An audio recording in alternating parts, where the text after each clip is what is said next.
welcome to this webinar where we are introducing the Every Student Succeeds Act initiative of the Communities for Just Schools Fund. Thank you all so much for joining. We'll give just a few seconds. I know folks are still joining the webinar, so we'll give just a few seconds for people to hop on, and then we'll get right into it. We have a lot to cover today, a lot of substance, a lot of wonderful, wonderful panelists who are with us right now. And so I want to make sure that we give folks an opportunity to join. Just a few seconds more.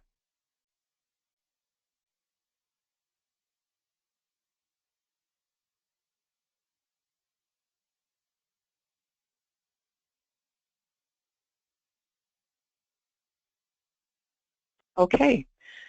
With that, good afternoon again, and thank you for joining this webinar. I am Allison Brown, the Executive Director of the Communities for Just Schools Fund.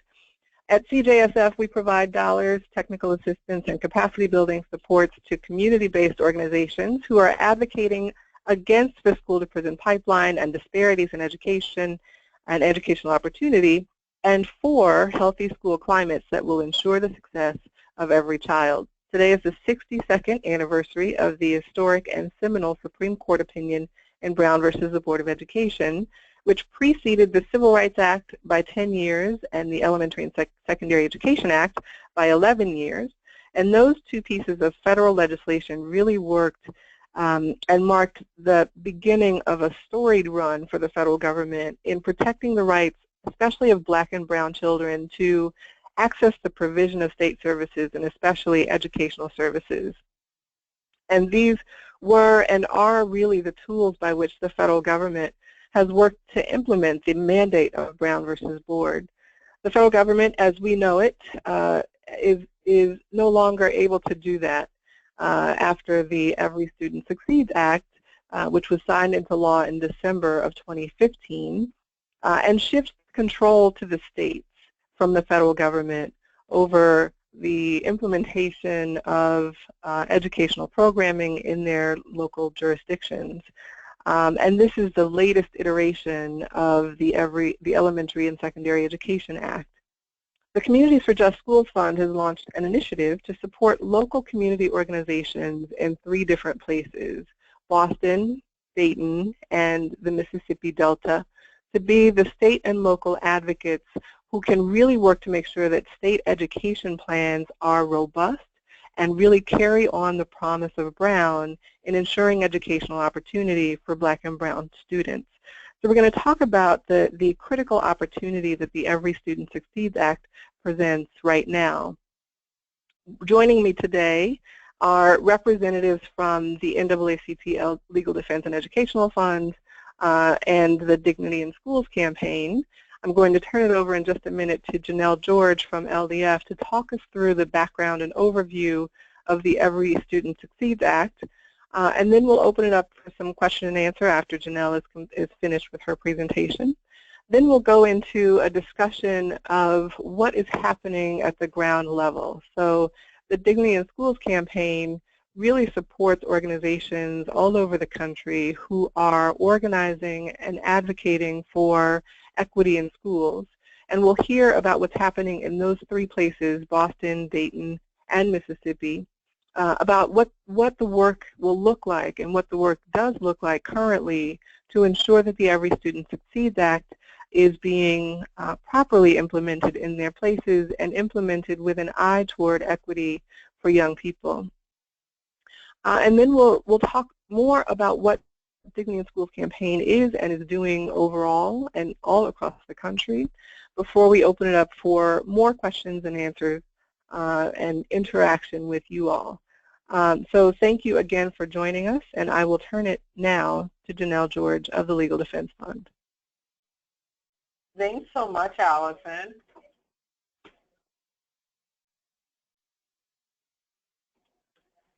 And let's see, I don't know if we can advance the slide. Okay, and one more.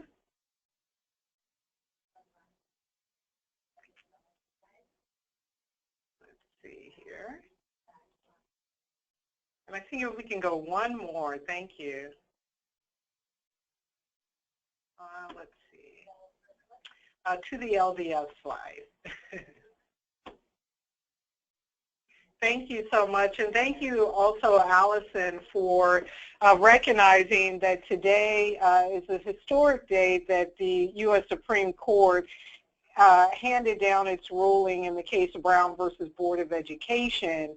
Brown was a consolidation of 5 cases brought by the NAACP Legal Defense and Educational Fund, the civil rights organization founded by the late U.S. Supreme Court Justice Thurgood Marshall, along with several other seminal civil rights lawyers.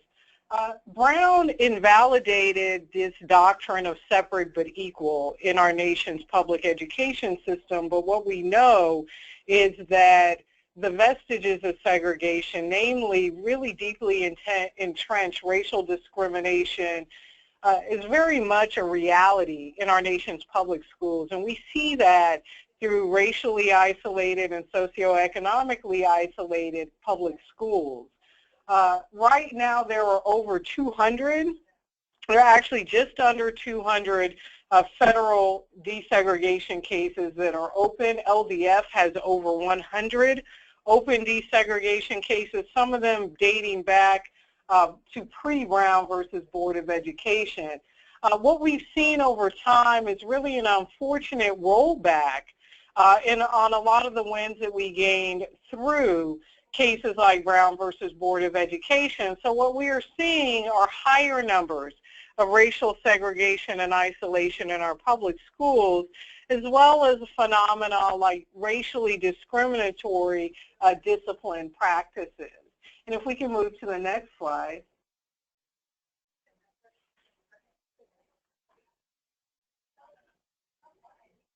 I want to provide a historical background and context for the Every Student Succeeds Act, and really for the Elementary and Secondary Education Act, because I think when we talk at LDF about ESEA being a civil rights law, that surprises some folks, but I really want to just lay the groundwork as we're talking about discriminatory discipline and positive school climate and inequities in education. I think it's really important that we acknowledge and address the root of a lot of those discriminatory practices in our nation's history and legacy of slavery and what we call racial apartheid in public schools, and that's essentially what we had in the Jim Crow South. So early in 1896, there was a case of Plessy versus Ferguson. I also highlight a case of Sarah Roberts in 1850 in Boston.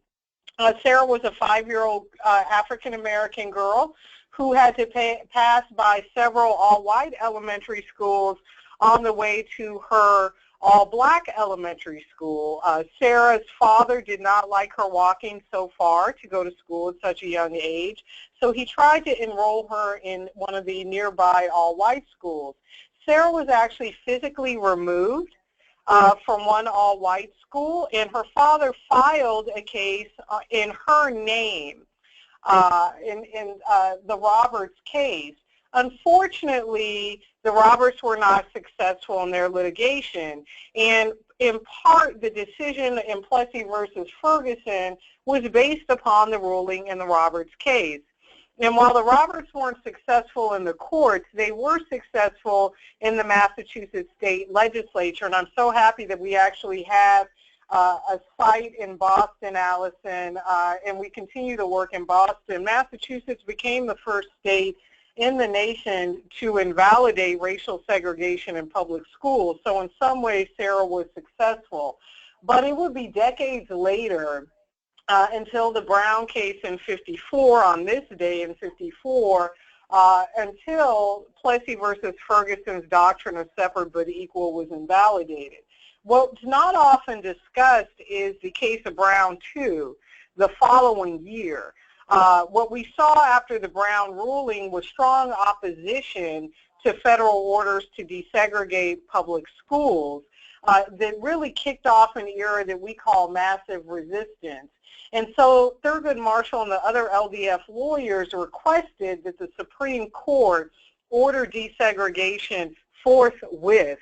Unfortunately, the Supreme Court did not agree to that, and instead, in Brown 2, they ordered desegregation, quote, with all deliberate speed, which many states and districts interpreted to mean no speed at all. And so we saw this massive resistance to efforts to desegregate. Nearby Washington, D.C., in Prince Edward County in Virginia, in 1959, the schools chose to close all their public schools for 5 years. And so 5 years is really a lifetime in the educational life of a child. And so African American students had to seek other means to gain instruction and education in the face of this resistance to desegregate public schools. And so it took a series of a lot of additional cases that you see here on the slides, Cooper versus Aaron, Green versus County School Boards, where we got what we term in the desegregation litigation space, the green factors that schools and districts have to meet in order to fulfill the requirements and be released from court oversight. Swan versus Charlotte Mecklenburg, and later Mecklenburg versus Swan in 1971. And it wasn't until then that the U.S. Supreme Court ordered that all vestiges of segregation be eliminated root and branch. But it really was statutory leverage in the Civil Rights Act of 1964, and then the following year, with the Elementary and Secondary Education Act of 65, that we really began to see more momentum and more compliance with federal desegregation orders.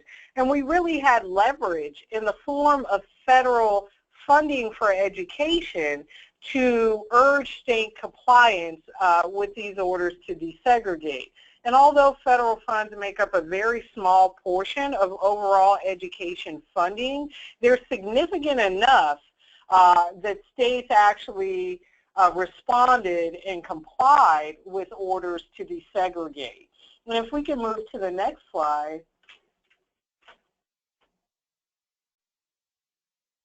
So I just want to highlight a couple of things about ESEA of 1965.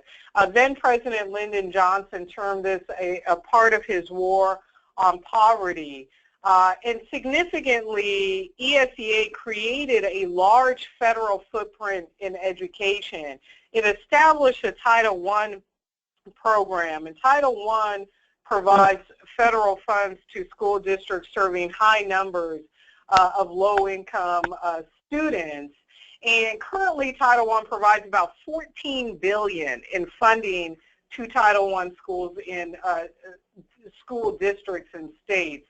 And Title I programs are meant to be supplemental or additional to basic education programs, meaning that the services are designed to mitigate the effects of concentrated poverty. So things like additional tutoring, training or support for educators, really additional supplemental services. Title I funds are not intended to fill gaps in equitable local funding. And up until recently, ESEA was pretty successfully reauthorized every few years, bringing us to the Every Student Succeeds Act. And if we can move to the next slide.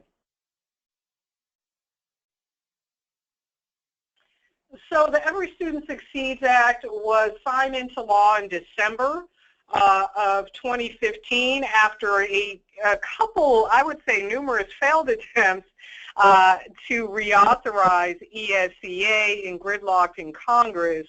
The Every Student Succeeds Act is a bipartisan piece of legislation that has pretty broad support in both the House and the Senate.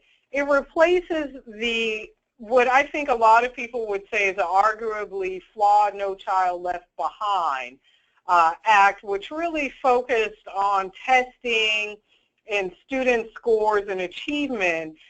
This test and punish approach, I think most folks would agree, really ended up doing more to harm students than help students. And so the waivers at 41 states in the District of Columbia are currently receiving from No Child Left Behind that the Obama administration started granting because the sanctions of No Child Left Behind were so significant. Those waivers will expire effective August 1st of this summer, 2016. Under the Every Student Succeeds Act, states will set their own challenging academic standards and begin identifying schools in need of improvement. So what we'll see is a transition into the full effect of the law, which will really take full effect in 2018. What states are starting to do now is draft state plans that will outline key accountability indicators that will be used to measure overall school quality and student success. And these indicators will determine how schools are ranked. And it will help states and districts to identify low-performing schools. And we can move to the next slide. So just a quick overview of the timeline. There was negotiated rulemaking in March and April. The waivers expire, as I mentioned, August 1st. 2016-2017 is a transition year. One state, I put state plans in 2017, but that actually might take place later because states and districts need regulations from the Department of Education to help them really draft their state plans and ensure that they are in compliance and aligned with regulations and rules from the Department of Education. In 2018, the full accountability systems are expected to take effect. The first set of regulations that we're expecting actually in the next few weeks will be the accountability regulations. And we can move to the next slide.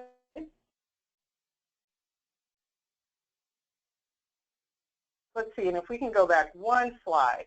I want to highlight the role of the Dignity in Schools campaign, and we have several advocates from the Dignity in Schools campaign who will talk more in detail about their work.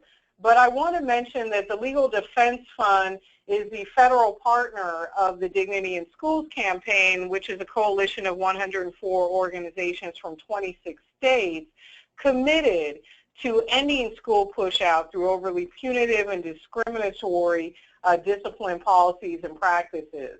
The coalition actually opposed the Every Student Succeeds Act, and that's because as a coalition, there was real concern about any step back on the large federal footprint in education. If past is prologue, then we know that what happened post Brown versus Board of Education, which was not very long ago, states historically have marginalized students of color, low-income students, LGBTQ students who have been relegated to substandard education. And concern remains because data shows us that these disparities are still very widespread in our public schools. And although the federal role or federal footprint in education is not as large under the Every Student Succeeds Act, it's really important to note that other federal law protecting the civil rights of students in education, including the Civil Rights Act of 1964, Sections 4 and Section 6, those civil rights laws provisions are still in effect, as well as other civil rights laws like Title IX and the Individuals with Disabilities Education Act. And we can move to the next slide. What's key about the Every Student Succeeds Act is really implementation. And this is why we have been doing as a coalition with the Dignity in Schools campaign a lot of work about public education and outreach about what the Every Student Succeeds Act, or ESSA, what ESSA does, what its impact is, and what the key opportunities are to influence advocacy. And we've identified some key opportunities to really promote positive and inclusive school climates. So first is the state plan process. And again, a lot of states are already underway with drafting their state plans. The state plans are what states have to submit to the Department of Education, outlining what their accountability indicators will be and how they plan to use federal funds. And we'll talk a little bit more in detail about what those accountability indicators look like, including an optional indicator to measure school climate and safety. One thing that is key, and I think, as Allison mentioned in the opening, it is disappointing to have any diminishment of the federal footprint in education. But I would also say that ESSA provides a key opportunity for parents, community advocates, and stakeholders to have a role in decision-making, in shaping state plans, and have true input in a way that's probably unprecedented in education before. And ESSA really has some key provisions related to parent and family engagement, as well as funding of discipline alternatives that really have the potential to positively influence and transform education. And we can move to the next slide. Again, these opportunities are participating in the state plan team, outlining what school climate and safety as an accountability indicator should look like. After state plans are submitted to the Department of Education, the department will be convening what they call multidisciplinary peer review teams. These are peer review teams selected by the Department of Education, including stakeholders such as parents, community advocates, other leaders, to actually review submitted state plans and provide feedback. In some ways, though, the peer review process is a little bit late in the game. What's key right now is drafting the state plans. The law makes it the bar for rejecting any submitted state plans so high that it is highly unlikely that any state plans would be denied unless they are in egregious violation of the law. So the key advocacy opportunity now, and I really can't underscore this, is in the drafting of state plans. And what's really elemental is that community-based organizations and local advocates have the support and the capacity building support that they need specifically to participate in the drafting of these state plans. Once low-performing schools are identified, community advocates can also participate in what are called needs assessments, where their input along with educators, school district leaders, and other education stakeholders will be incorporated in designing intervention for low-performing schools.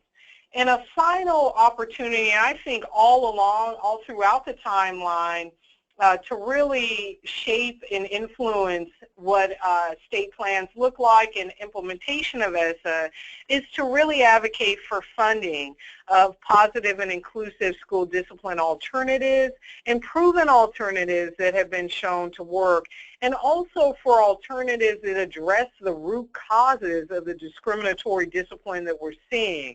So training on cultural competency and implicit bias for educators is key, and that's funded under this law.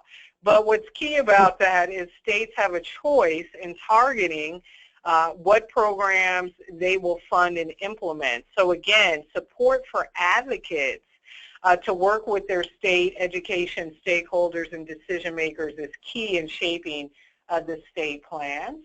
And we can move to the next slide.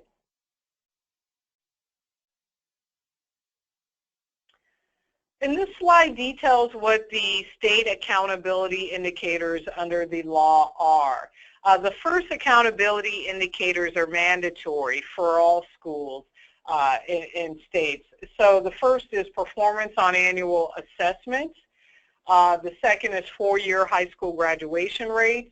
The third is progress of English learners in attaining English language proficiency. And so what we see is optional, the fourth optional indicator is student engagement, educator engagement, student access to and completion of advanced coursework, post-secondary readiness, and school climate and safety. And I think that the advocates who you will hear from the Dignity in Schools campaign would agree that we really believe that school climate and safety is essential. If you have positive and inclusive school climates, then you will have student engagement, you will have educator engagement, students will thrive and be able to engage in coursework, and they will be able to stay in school and be ready for post-secondary education or careers. So we see school climate as an essential indicator, and we know that school performance is undermined when school discipline disparities are pervasive. If students are pushed out, they're losing quality instruction time in the classroom, and the school suffers as a result of that. So we are really advocating for school climate and safety, and the advocates will talk a little bit more in detail about what that looks like. Because when we talk about school climate and safety, we're not talking about more police in schools. We're not talking about interventions that have been proven to have negative impacts on student outcomes. Again, we're talking about inclusive, evidence-based interventions. And then what you'll see is another indicator, an academic indicator of the state's choosing that the state can choose to implement.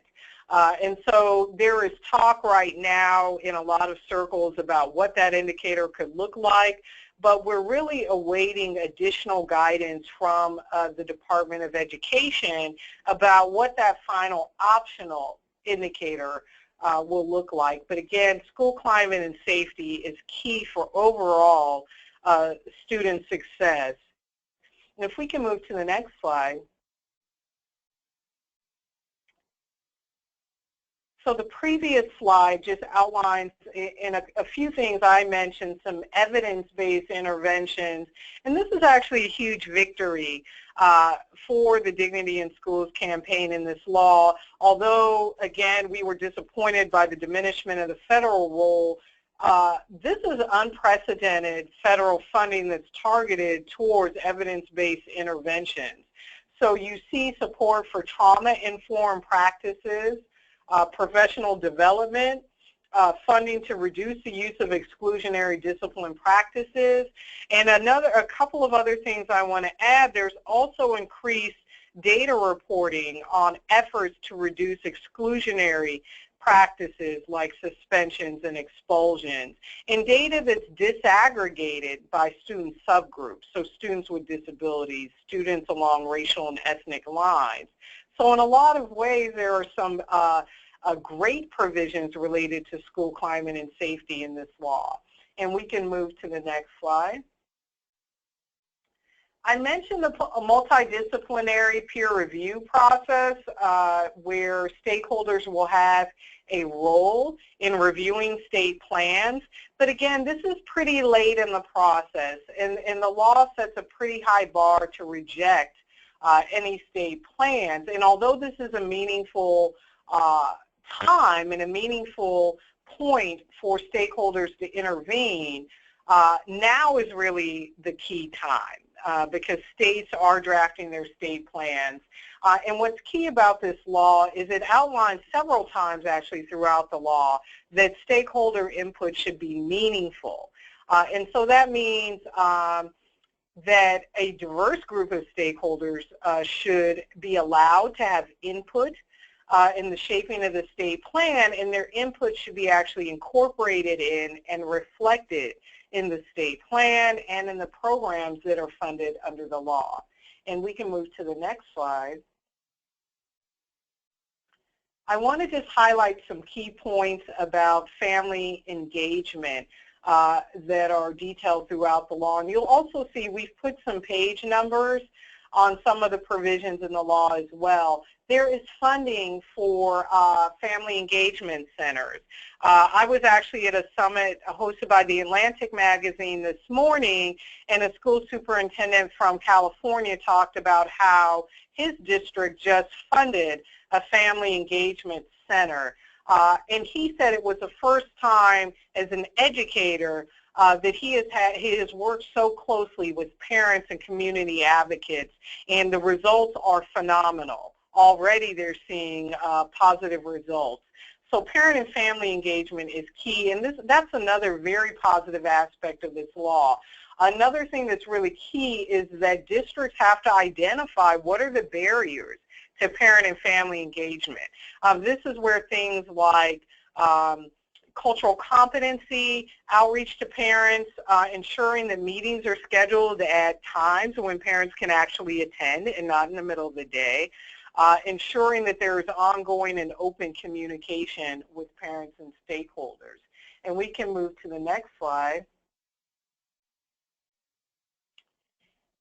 And I will actually hand this over now to DSC. We just wanted to highlight some of the key advocacy that the Dignity in Schools campaign has been doing around implementation of this law. And I also do want to point out, although DSC opposed the final law, you see the footprint of DSC throughout this law in a lot of these provisions, in the meaningful stakeholder input that's in the law, in the school climate, funding programs that are really key. This is a photo from the Washington, D.C. Public hearing that the Department of Education held on Title I of the law. There were hearings in D.C. and L.A. We've also been active in negotiated rulemaking. We just submitted another comment letter to the Department of Education yesterday, but have been very active in commenting on the proposed rules as they come out from the department and maintaining communication with the department. And also, we really think it's important to have support for later stages, so when multidisciplinary peer review teams are convened. And I just can't underscore enough the importance of supporting capacity building. Again, states are off and running on drafting their state plans. We're already hearing stories about exclusion of a lot of key stakeholders. This law cannot succeed if it does not meaningfully include a diverse group of stakeholders and advocates. And if that does happen, I think that there is very real potential for transformation through this law. And we can move to the next slide.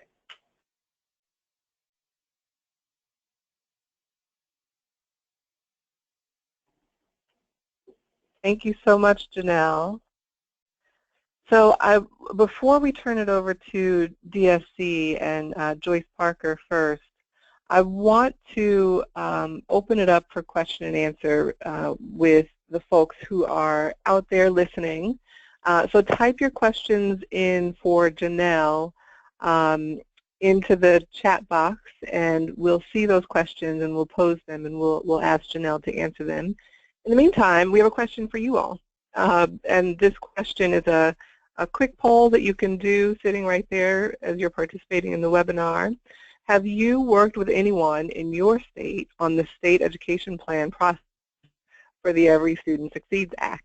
And you can select one, yes or no, and we'll be able to see what percentage of you have actually begun conversations or interactions with folks in your area around ESSA. And if you have any questions for Janelle or any of the other panelists at this point, go ahead and type them into the chat box and we'll put them out there.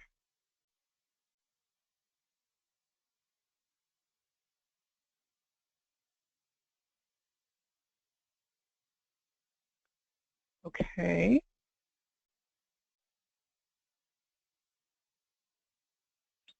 I wonder if we can see the results of this poll now.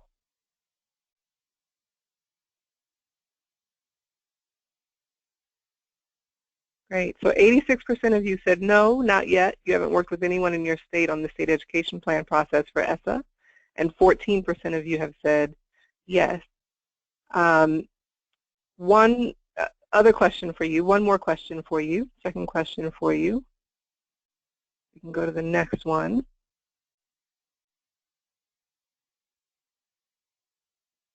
And remember to put your questions into the chat, and we'll get those questions out there for and get Janelle's response before we move on to the next presenter.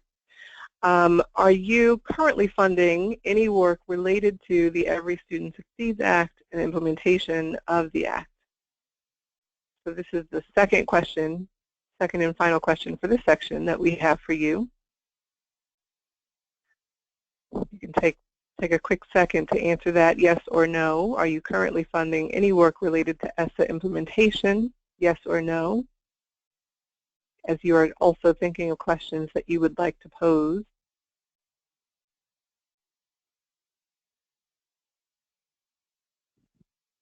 Okay, let's see the results of this poll.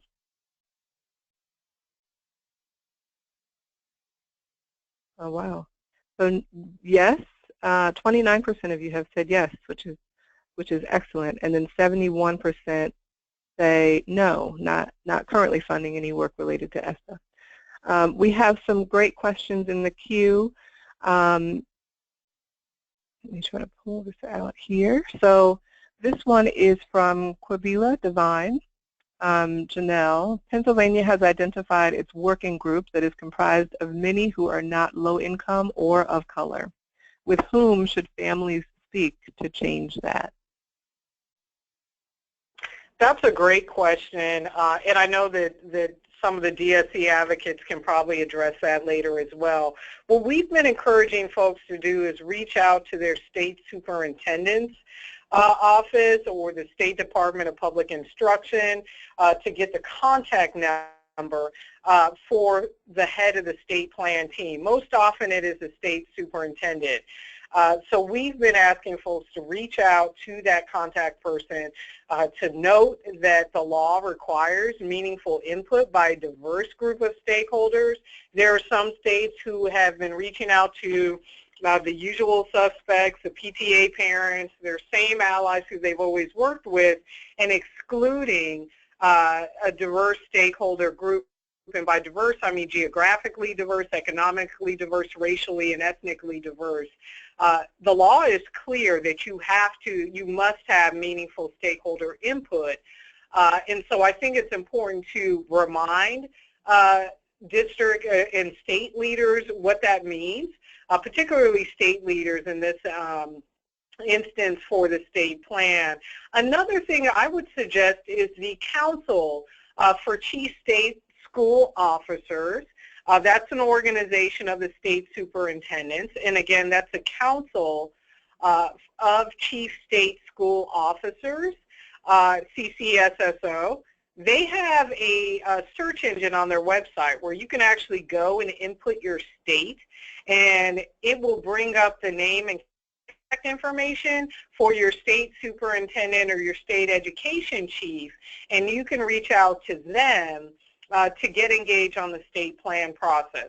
I encourage folks to remain persistent. If you get an answer back saying, oh, we already have agreed upon our state plan team and we're moving it forward, thanks but no thanks, just be persistent and say, no, the law is clear that there should be meaningful input, and I really want to contribute and be a part of this state plan team.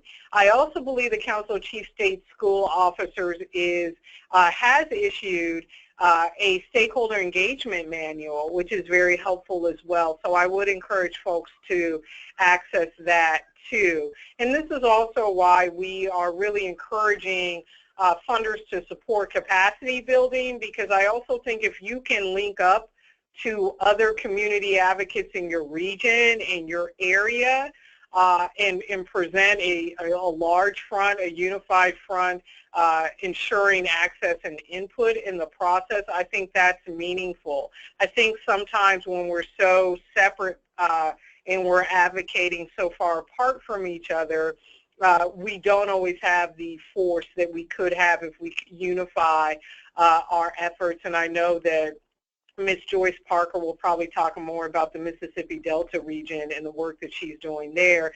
But having allies in the advocacy community is key as well. Thank you, Janelle.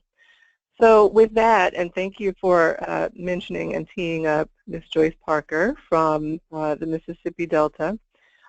So Joyce is our next presenter.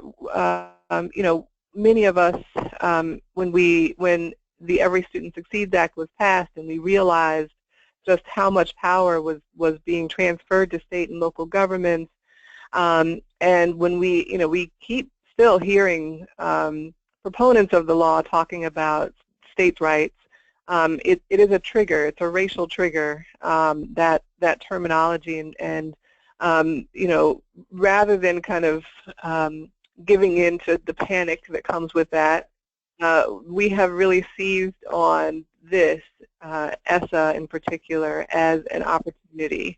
And so you'll hear now from the folks who are working in the 3 different places that are the focal areas for this initiative, Mississippi, Dayton, and Boston, about the work that they're doing currently, that they have been engaged in for years, and how that fits and works with the Every Student Succeeds Act. So I'll turn it now to Joyce Parker. Joyce is from Citizens for a Better Greenville in Mississippi, and she's going to talk about her efforts related to ESSA. Joyce? Thank you so much, Allison. And thanks for the pressure, Janelle. I really think that this is a perfect time for communities to be able to step up and take the lead in a process that really wasn't meant for communities to take the lead in. When I think back to Brown versus Board and the impact it had in my community, when I was in school, we had the best of the best. We had the mathematicians, we had the doctors, we had the lawyers. We had all of that because our folks couldn't go anywhere else. They couldn't work anywhere but in our schools. So I think it's important that we recognize the value of that. So being able to have input on what is going on with ESSA. In 1995, a small rural community in Holmes County, Mississippi, began to look around and see children on the streets and children going to jail. And so by the time of 2000, when our organization actually came into place, we had already begun to look at the schoolhouse to jailhouse, because we figured that if children were not in school and they were on the street, they were being arrested. But another thing that happened in the state was compulsory school attendance came along somewhere and began to say that children had to be in school. So that even furthered the conversation around actually pushing children out of school versus having children in school and being successful. So with Every Child Succeeds Act, it really reminds me of No Child Left Behind. And really, please forgive me, I'm on surrogate grandmother duty right now in Alaska. And so I can still talk, but if you'll just give little Timothy a chance, I don't think he likes me talking. But I did think this was important enough for me to be a part of the conversation. So I'll continue as I rock him. Hold on just a minute. Yeah. Okay.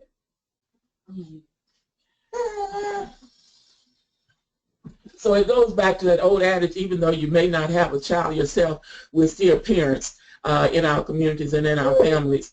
But as I was saying, with the work that we're doing now, when No Child Left Behind came, we in our communities found a leverage there to say that because of this law, it required parents and communities to have a voice. It required data to be collected. We didn't like the testing either, but what it did was it provided a standard or a measure by which we could at least go into parent meetings and conferences and say, you know, according to your data, my child is not doing well. Whereas in the past, people have been able to say, oh, they're fine, they'll be all right. And parents would go along with that until the end of school year and the child failed, and then they say, well, why you didn't come back? You didn't come back when you needed to come back and check. So with ESSA, we've been I know with my organization, we've been in this struggle since 2001 and really since 99, and saying that we're going to learn all that we can learn and we're going to be the experts. And to believe it or not, we have been in so many spaces and so many places and conversations that even though I have a college degree in criminal justice, When I graduated from college, I didn't know how a school board was appointed. I didn't know even how the superintendent was put into place. There were so many things that I didn't know, but the main thing, I didn't think I had a right to know. I didn't think that even I had a right to be in those rooms. Even though my mom, you know, was a granddaughter of a slave, she knew better because she knew the whole struggle. Therefore, she was in PTA meetings. But it was just us. It was all the black community. So when integration came along, we began to wonder where our rights were. And just last year, we had a mayor who indicated that Greenville Public School District wasn't good enough after integration for his children. So that began to answer questions for us in our community that, well, that's why there's no value on public education in our community. We have private schools. We didn't have the charter, but we had private schools after integration. So even with that, that began to beg the question of where is equity? What is equality? What's going on in terms of public education? So for us, the opportunity now, because we became a part of the Dignity in Schools campaign in a real way, we brought into the Dignity in Schools campaign a model that Citizens for a Better Greenville, along with Southern Echo and the Mississippi Delta Catalyst Roundtable, we had formed a coalition or a network within our state and the Delta of Mississippi that we carried folks to the Capitol. We trained, we offered trainings around No Child Left Behind. We made sure parents could be advocates. And this is the model that you see now in 2016 that puts us way ahead of the game. So when you saw Zakia, myself, and Marlene standing there at the nation's capital, or you see us in spaces where we're in states other than Mississippi or other than our home states advocating about laws that have been passed, because we are the experts now. One of the things that is happening, though, in our community that I wanted to highlight is that in our school district, we looked at revising our model school, our code of conduct. Once again, this was something that we were doing in our state, but it was advocated and supported even more through the Dignity in Schools campaign. We're looking at our state accountability model that was turned in with No Child Left Behind. Mississippi was number 6 in turning in an accountability model that says that before a child fails academically or behaviorally, there must be interventions. There must be things put in place. We now have a new superintendent for the last 4 years who saw and heard us when we talked about we need supportive student services. We need informed trauma care for our children. Before you send them home, we're holding you to what the law says, and that is you've got to intervene.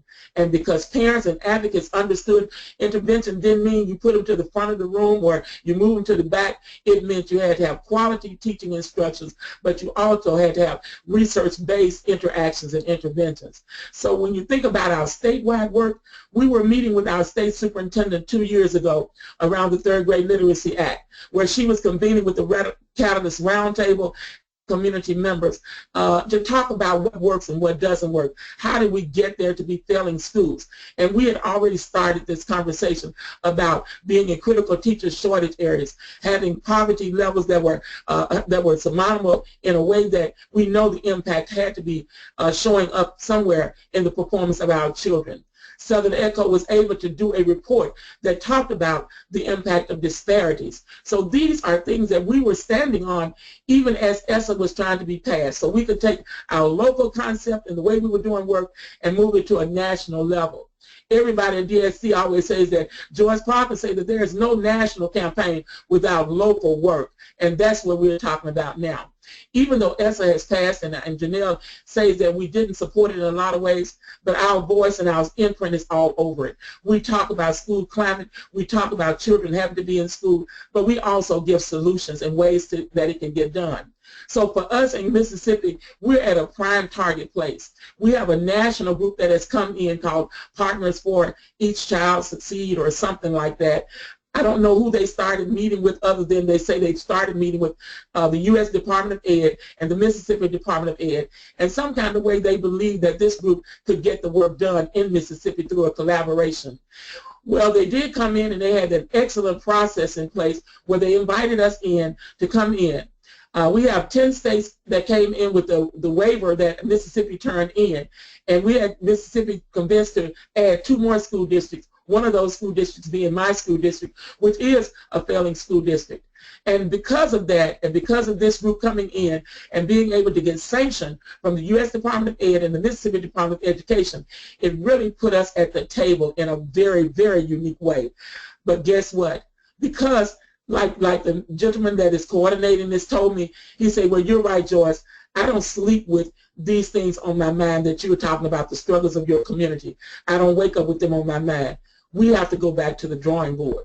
But in saying that to me, that he has to go back to the drawing board, and you've seen the timelines that we're working in, then we're very adamant about saying that you can't stop a process that will impact our communities like this. We have to become the real partners here. For this to work, people on the ground have got to be at the table. And many times when funding for these national groups come about, there's little input put in from those groups on the ground that says you've got to build capacity in these school districts. You've got to change the mindset in some of these rural communities where the white has predominantly looked at education, especially public education, in a way that it does not take priority when it comes to funding. So where we are right now, we're looking at a major opportunity. As a result, we are taking the lead in the conversation, even though we need those national partners for the research and for the technical assistance that they bring. But we're clear, we need to tell them what that needs to look like. And we think that it may work. Even as we speak, we're meeting together. There's a superintendent. My superintendent happens to be the president of the black superintendents in the state. We have another superintendent that's on board with us that we feel like with the two superintendents and with our community groups, this may be a process that we have to push from the outside in. As I told you, our state superintendent had been working with us, but now because of the politics involved, no one on the state board, there's only 2 people on the state board that actually appointed her. Then you have 2 other people that the governor appointed, and I know you all have heard about our governor. And then you have 2 other people that are new to the fight.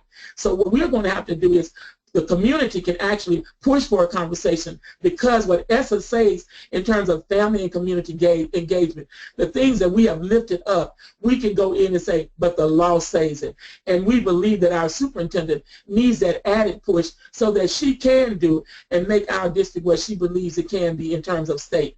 So I just want to say that the opportunities are there, but funding, when you're funding these opportunities, and that's why we ask people to think about who they're funding and what they're funding, make sure that there is some funding that connects the local work that's on the ground. When we did Dignity in Schools budget, we make sure that there is some money that comes to the ground, whether it be through the Week of Action, which gives communities the opportunities to do an action that they wouldn't have had, to buy T-shirts, to buy posters, to do the printing, to be able to even have money for meeting costs. We also do support funds where we say, hey, look, around the issue that Dignity in Schools is working around, why don't you start a campaign around that, and Dignity in Schools will give you startup money to do that. These are the things that really work. So if we are the experts, and we are in our communities, this fight that is going to be a local fight and a state fight, many of us through the Dignity in Schools campaign and through our local work with anchor groups like Southern Echo, who does training and technical support, and the Mississippi Delta Catalyst Roundtable, where we are in 10 school districts already, and guess what, we're looking at 10 additional school districts. What kind of power is that when we set the agenda? We are looking at the state plan now, and we look forward to making a difference, but also being a model where you can call on us to help and support other grantees or other school districts that may not be where we feel that we are and where we believe that we are. Thank you so much, and I guess little Timothy did like me talking. He's quiet now. So, Joyce, I first want to thank baby Timothy for his voice. His voice is a wonderful reminder of why we are having this conversation in the first place, so thank him for his contribution. And thank you for that incredible overview of your work. I think you laid out beautifully the work that's happening in Mississippi, the impacts that you've had so far and as organizers there, and really also demonstrated how we use the voices of our young people and listen to them and use that as energy as we're propelling forward to build a better future for them. So thank you so much, Joyce. Thank you all, and I'll too. turn now to Zakiya Sankara-Jabbar of Racial Justice Now in Dayton, Ohio, to talk about the work that she has been doing and that Racial Justice Now has been doing, also related to the Every Student Succeeds Act and for many years before that. Thank you. I hope everyone can hear me okay. Again, with Racial Justice Now, I'm the director. I'm also a parent who really got into this work out of my experience with school push-out when my son was 3 years old. So that's how racial justice was started, and really began advocating and pushing for changes and organizing really with other parents. So to give the audience a brief understanding of around our work, we are organizing parents and other community stakeholders specifically around educational justice.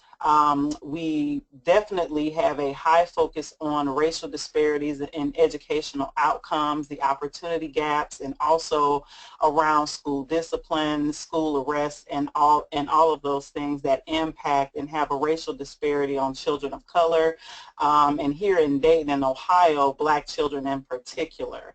Some of the things and the wins that we have had recently, just in March, the Dayton Board of Education voted to create and fund the Office of Black Male Achievement, which is the 3rd in the country.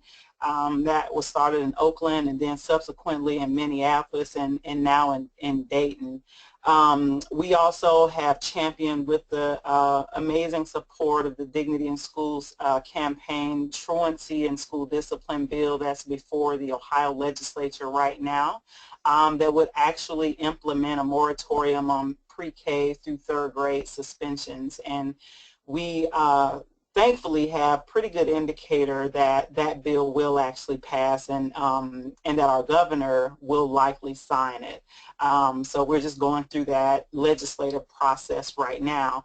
With regards to ESSA, I wanted to say that we have been working strategically with folks who are a little bit more connected in Columbus. Columbus is our state capital, where obviously our Ohio Department of Education sits and where all of our lawmakers sit. And right now, similar to what Joyce and some other folks have said, the people who are well connected, the people who are well resourced, right, the people who who are basically not the ones, I would say, being directly impacted on the ground level, are at the table right now. We have reached out to our state superintendent, who was actually an interim superintendent until a few days ago. Ohio appointed a new state superintendent. So a little background, there's a lot of political shakeups going on at the Ohio Department of Education. There's some things going on around schools and things like that. So there was actually a period of time where we did not have a state superintendent. So now I'm hoping to reach out to this new state superintendent to see if we can have some voice at the table, since we are representing those parents who are directly impacted by a school district that's currently in the Ohio Distress Commission. So the Ohio Distress Commission was created under No Child Left Behind as a response to a quote-unquote failing school district. Dayton was identified as one of those. And so we've been working so closely around school climate issues and have seen definitely some changes in the positive direction in both decrease in suspensions and expulsions for young people, and also making sure, that those young people who are staying in school are actually performing better academically. So we have been able to see that in a very short period of time, specifically in Dayton. And so for us, we feel like, that certainly gives us some leverage to be able to be at this table to help influence school climate and safety, being an indicator in the Ohio implementation plan to encourage them using all of the things, that Janelle indicated in her presentation around the funding that's connected to implementing alternatives to punitive school discipline, also making sure that there is meaningful, parent and family engagement and creation of those centers. I would like to just really point out that racial justice now is very unique in the state of Ohio. To our knowledge, we're certainly the only parent advocacy organization specifically representing the interests of low to moderate income parents of color. We certainly have the Ohio PTA and other, more well-known organizations that are well-resourced and well-connected. In fact, that is what we were told representing the parents part of the ESSA law on the current implementation team. And so for us, we have not been able to get a lot of support from the Ohio PTA. Certainly have not, they certainly have not focused on school discipline and school climate as an indicator for success. So we certainly think that that sets us a little bit apart from what some of their goals and mission is about currently. Another thing is, we just want to make sure that that parents, all parents, right, from all walks of life have an opportunity to be equitable at the table and have an opportunity to make sure that we are influencing what is in the best interest for our children, what is in the best interest for, our families. And so that kind of support, for community organizations and parent organizers in particular, the capacity building and support is really what keeps us going and keeps us being able to even have a minimal voice in Columbus to push the kind of work that we've been able to do in the last several years, again with the great support and resources from the Dignity in Schools campaign. So at this point, we're definitely working with our legal advocacy organizations who represent parents for us when we need to have that legal piece, the Ohio Poverty Law Center, and also the Ohio Juvenile Justice Coalition. These are both organizations that are located in Columbus, and they definitely communicate, to us because we're located in Dayton and not there at the state capitol to be able to get all of the information. They certainly have been really great partners in making sure that we know when the hearings are, making sure that we have the information that we need, and right now we're leveraging that to be able to have one of our parents have an opportunity to sit on our state implementation team.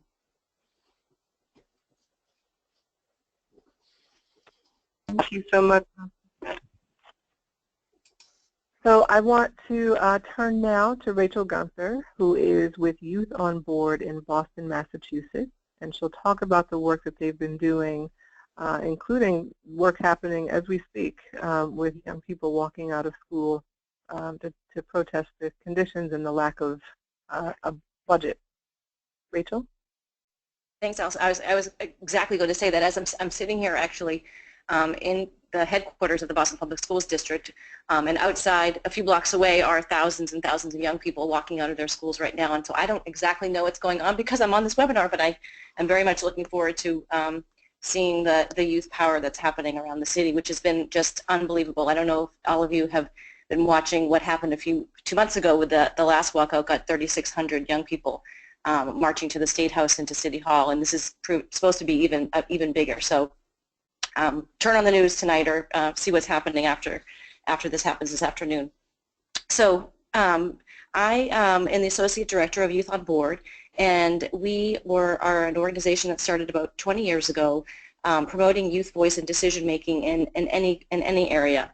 And around 15 years ago, we started working with the Boston Public Schools in a partnership to co-administer what is called the Boston Student Advisory Council, or BSAC. And in this partnership, we work with high school representatives from high school students from their schools that come together in a central place to look at education policies and issues that affect them and their peers. And in the past 15 years, we've passed about 30 different student-centered, student-led policies promoting student rights, about discipline, about school lockout, about cell phone rights, about teacher feedback. The list goes on and on. In the past 2 years, more than actually, in the past 3 years, we've been working very, very closely on 2 pieces of work around discipline practices, one within the district itself, and we brought together a Code of Conduct Advisory Council that revamped the district's Code of Conduct that very much mirrors the Dignity in Schools Model Code. So we've been really proud that this code is really so progressive, but of now working with the district to make sure that it's actually implemented well. And one of the ways we're working on that is that we developed a student rights phone app that's on the slide there, the bostonstudentrights.org. And this is something that is, we've had thousands and thousands of downloads from students where students can look at their cell phone and get immediate feedback about what are their rights, have they been violated, and can they submit a grievance to the district, and that we will also see so we can track where there are problems across the district. We also have been involved in a statewide coalition that pulls together legal advocates, parent groups, other youth groups to change the state law that was passed about 2 years ago that also has a lot of restorative practices in that as part of that new policy.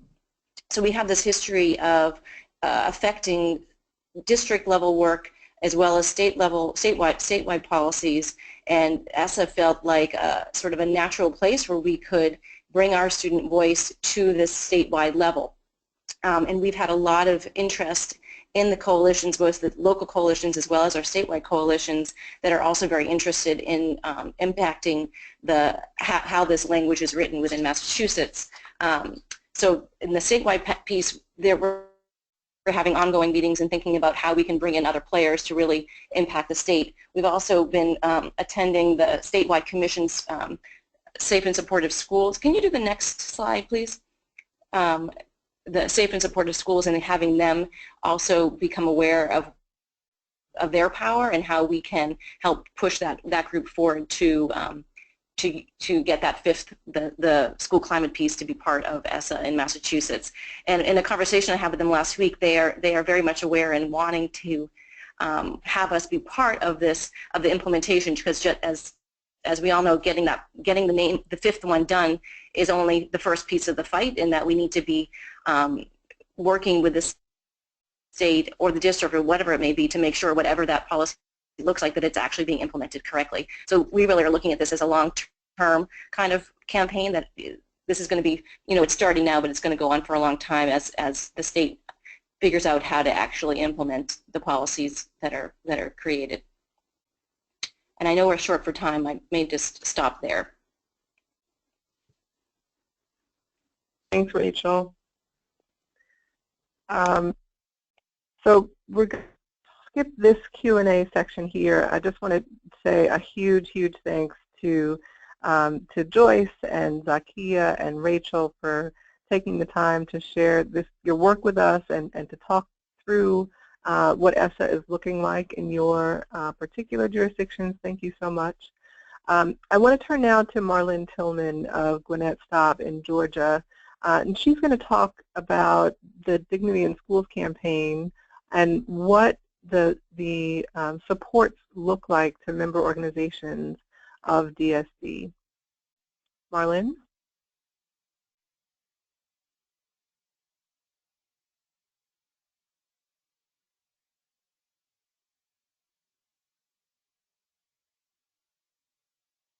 Marlene, if you're speaking, we can't hear you.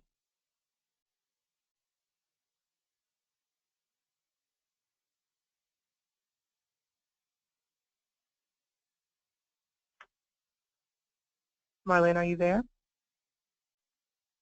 Can you hear me? Yep, we hear you now. Okay, so for some reason it's not doing the phone. It decided it likes my computer better.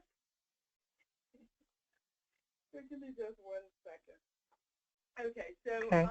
And Marlene, if you get really close to your microphone so we can hear you. Youth and organizers and advocates and educators to transform their own communities. And also to support alternatives to a culture of zero tolerance, punishment over criminalization, and the dismantling of public schools and fighting racism and all forms of oppression. And so our federal strategies work group is an intentional space where our members come together to share, learn, and strategize around federal policies that impact education. And this ensures that those who are most impacted are at the table and not just on the menu. We're able to hone recommendations and target agencies by leveraging our members' experiences, knowledge, and local campaigns. And we've used a multi-pronged approach to our federal policy advocacy. So for Days at the Capitol, we convened our first Days at the Capitol in September 2010. And we bring our members up to the Hill and advocate around, if we could go back one slide. We bring our members to the Hill, and we not only meet with our legislators, but we also meet with agencies that also impact school climate, such as the Department of Ed and the Department of Justice. And because we understand the relationship between anecdotal and statistical data has to policy impact, our members were heavily engaged in informing the school discipline guidance and the expanded OCR data collection. And the examples that are listed in the school discipline guidance are lived experiences from those most impacted on the ground. And and we've also testified at the historic first ever school to prison pipeline hearing on the Hill, which was held by the U.S. Senate Judiciary Subcommittee on the Constitution, Civil Rights, and Human Rights. In conjunction with our House and Senate allies, we've also held our own congressional briefings.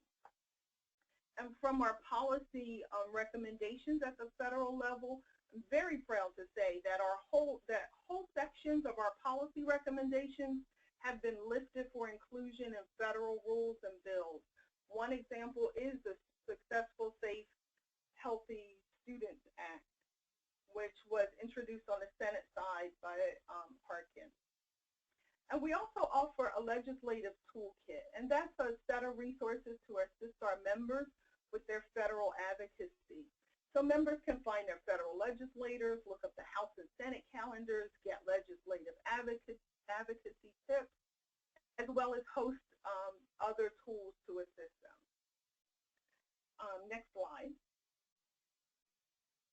And so to continue to build our capacity on the federal level while still grounding it in our members' local work, we created a new role in Dignity in Schools, regionally based federal liaisons. The federal liaisons will serve a vital role in the overall strategy of our federal work.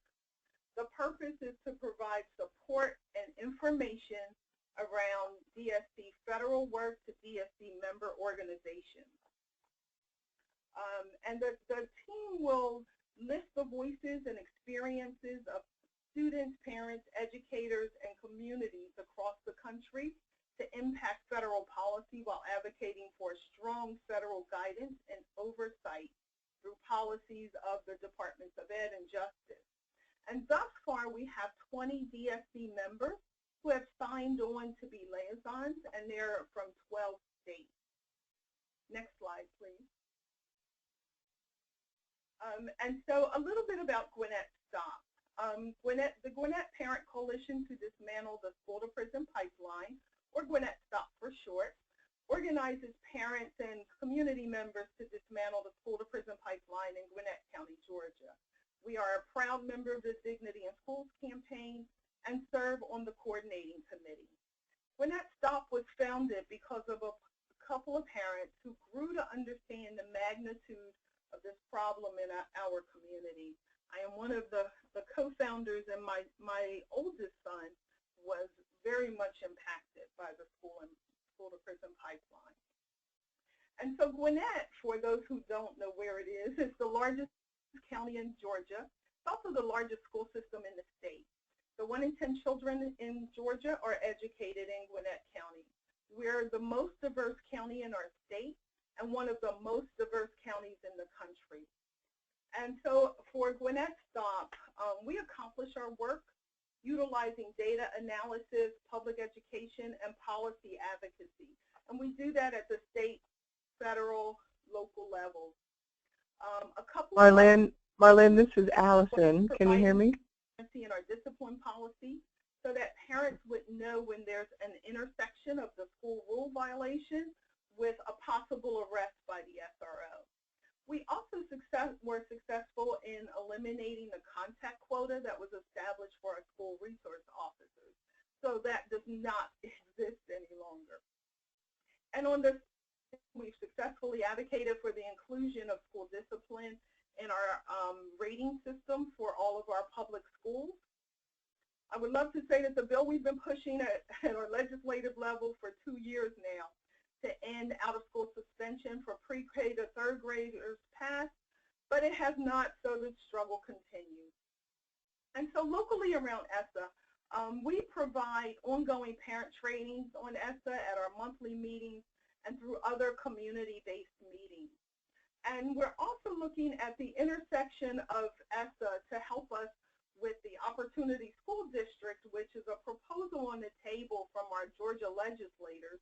And they're seeking to secure a constitutional amendment. They're seeking to have a constitutional amendment to take over lower performing schools, as well as local, state, federal funding, and hand those students, building, its contents, as well as the funding to a charter school operator for the next 5 to 10 years. So we're looking at a NOLA type system. We are fighting that as well as and looking, as I said, for ESSA to help the intersections of it to assist in our fight. And so we also look to place a Gwinnett Stop Parent on Georgia State team, as our parents are well trained, quite knowledgeable about education policy, so they're best suited to provide meaningful input on a statewide committee. And so to ensure educational equity for our students of color, low-income students, students with disabilities, and English learners, we've joined a broad-based coalition to impact Georgia's state plan. And that coalition includes the Interfaith Children's Movement, the Leadership Conference on Civil and Human Rights, the Georgia Coalition for People's Agenda. And the group's goal are to ensure that Georgia's plan includes robust parent, family, and community engagement and consultation. So we also want accountability for the achievement of students, easily accessible and user-friendly data, which is very important, and equitable access to critical education resources. So on the federal level, we will also be, I will serve as a federal liaison. So we will have someone who's well-versed, and we've been participating in DSC's federal work since its beginning. So we're well-versed and very capable in handling those next steps. And that's it for me. Thank you. Thank you, Marlene. So with that, if there are other questions from you all, please type them in the chat box and we will turn to those shortly. So you've heard, this has been an overview of the Every Student Succeeds Act and the work that's happening in different places, especially Boston, Mississippi, and Dayton. And so, you know, as I mentioned, the Communities for Just Schools Fund is recruiting funders to join us in supporting this Every Student Succeeds Act initiative that we've launched for equity-focused implementation of the Act. So the Communities for Just Schools Fund has committed $500,000 to support local organizations in those 3 places, including the groups that you've heard from today. And those dollars will provide resources so that the groups on the ground can do 2 things. The first is to really develop local and state-based expertise to influence and monitor compliance with the Every Student Succeeds Act and with the state education plans once initial implementation is completed. And 2, to become part of a national network of support and coordination to be led by the Legal Defense Fund and the Dignity in Schools campaign. LDF and DSC as coordinators of this national network will provide the necessary training, information, and travel and convening support to local groups to really get them in front of their state education plan design teams and equip them with the tools that they need to really make sure that ESSA is a core part of their work around ensuring equity in schools and education. So we're inviting funders to join us in this effort this new phase of the work to remove structural barriers to educational opportunity for young people, especially young people of color. And we're aiming for a match of at least $500,000 to support that national network of coordination. So far, we have $200,000 committed through that will go through the Communities for Just Schools Fund from national foundations. And we have the possibility of additional dollars going directly to DSC and LDF for this work, including dollars from folks that I'm sure many of you know that will hopefully go out the door very soon.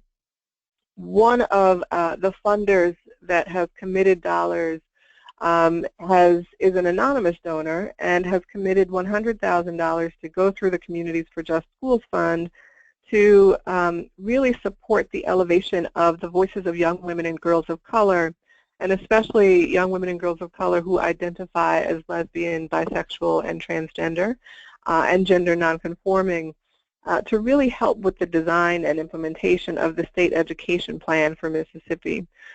So we're excited about the initiative. We think that it is imperative, and you've heard that the timing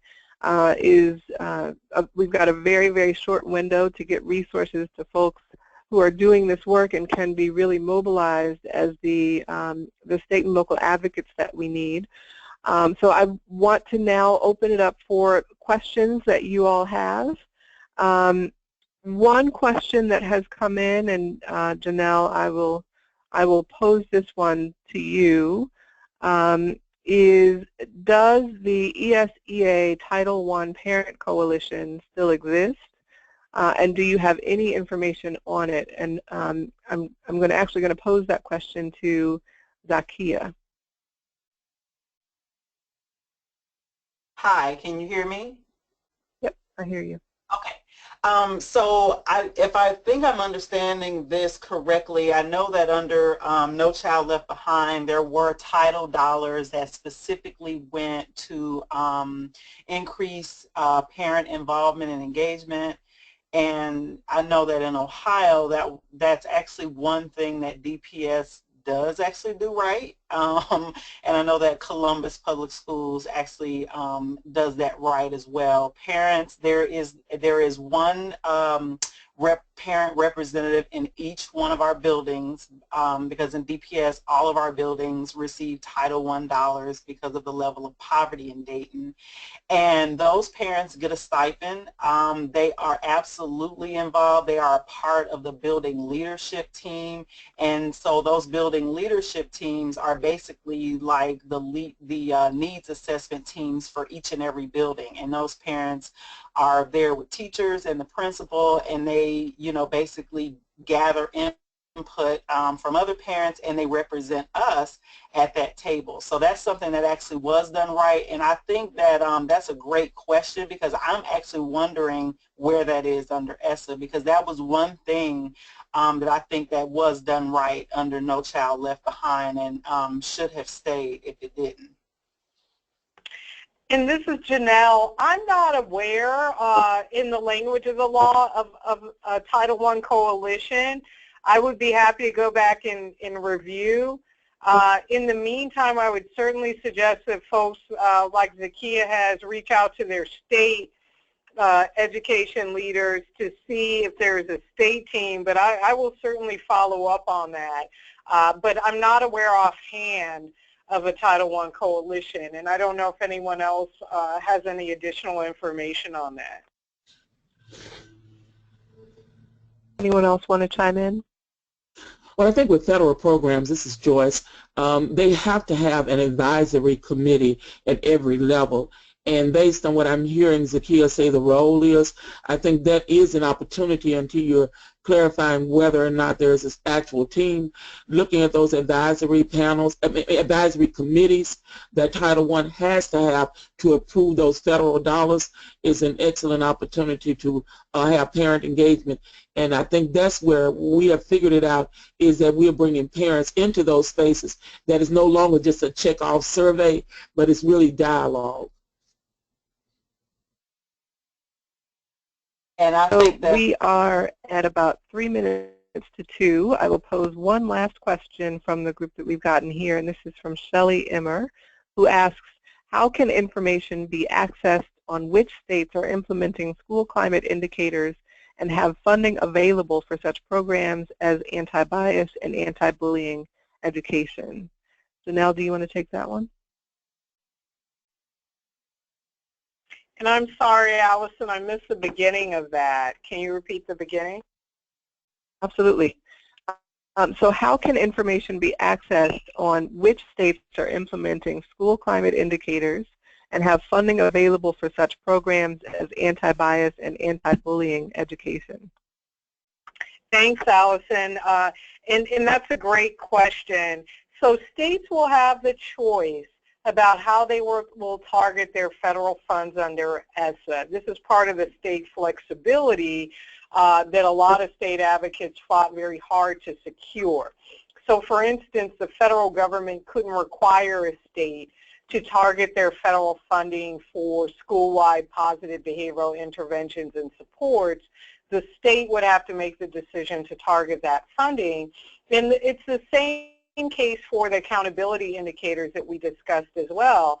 The state will choose the accountability indicators, and the state plan team will work on selecting those indicators.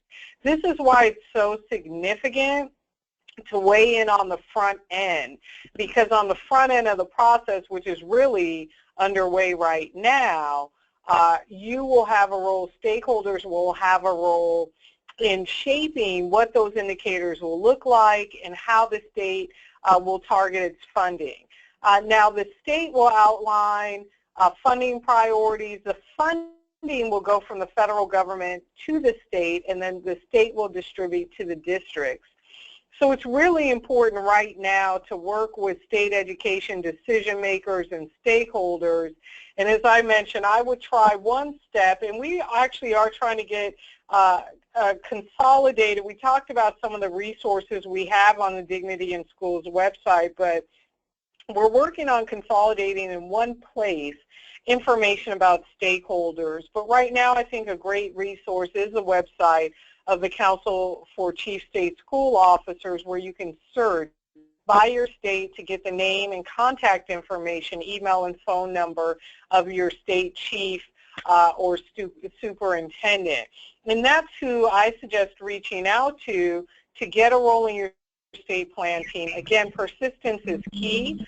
And again, I think this is also where it's key to have funding capacity, capacity building support, because often teams will be meeting in the state capitol. They won't be meeting in the most convenient places, so it's important to have support, even if it's for things like just traveling to the state plan meetings, because we know from No Child Left Behind that we could be living for a very long time with the state plans that are implemented now. So again, I really recommend jumping in on the front end and getting information. And please stay tuned to the Dignity in Schools website, because we hope to post additional information and resources to access your state decision leaders.